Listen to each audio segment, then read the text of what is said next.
anxiety, very pervasive in our society. I like to think about anxiety as being on a continuum, or on the extremes, that a lot of times we think, oh, if life's going good, I shouldn't have any anxiety. Absolutely none. Way down here, that's quote unquote the normal.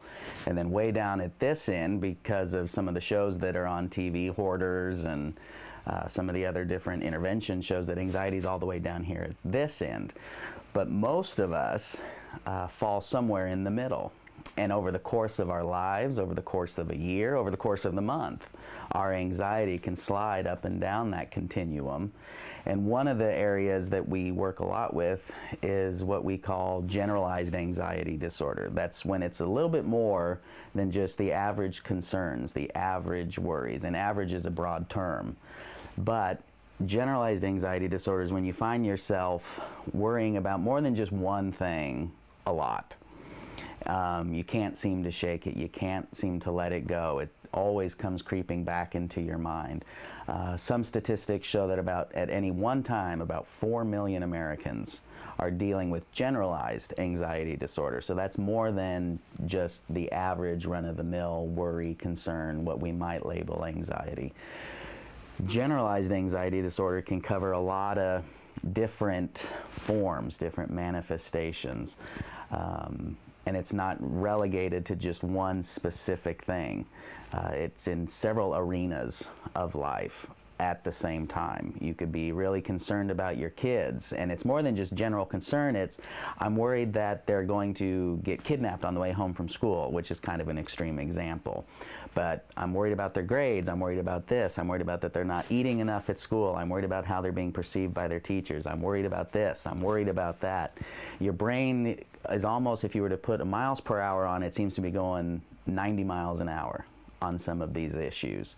And it's not just that one area. It can spread into, once you stop thinking about the kids, and it can start spreading into, I'm worried about my job. How am I going to get this done, this done, this done, this done? My boss is thinking this about me. I'm worried that my coworkers believe this about me. A lot of stuff that's just in our head. There may not be basis for it in reality, but we start what we call projecting onto the people around us.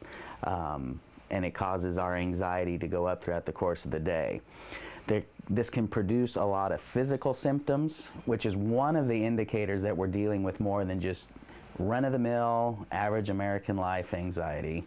When we start manifesting these physical symptoms in our bodies: rapid breathing, shallow breathing, increased heart rate.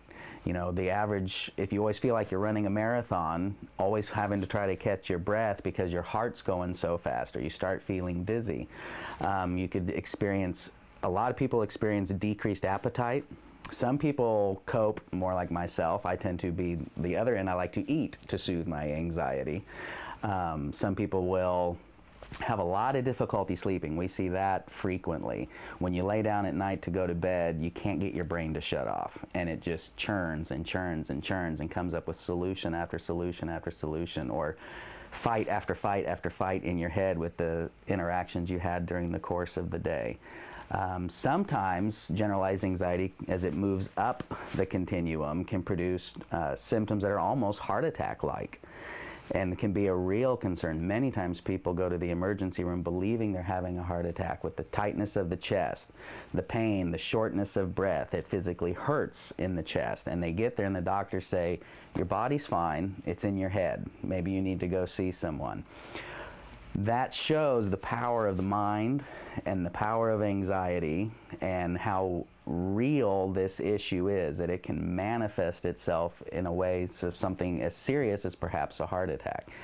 Now, not everyone gets to that point, and you don't want to wait to get to that point to say, okay, now I have a problem, I need to call the Finnegan Center and get in there because now I'm on some medication.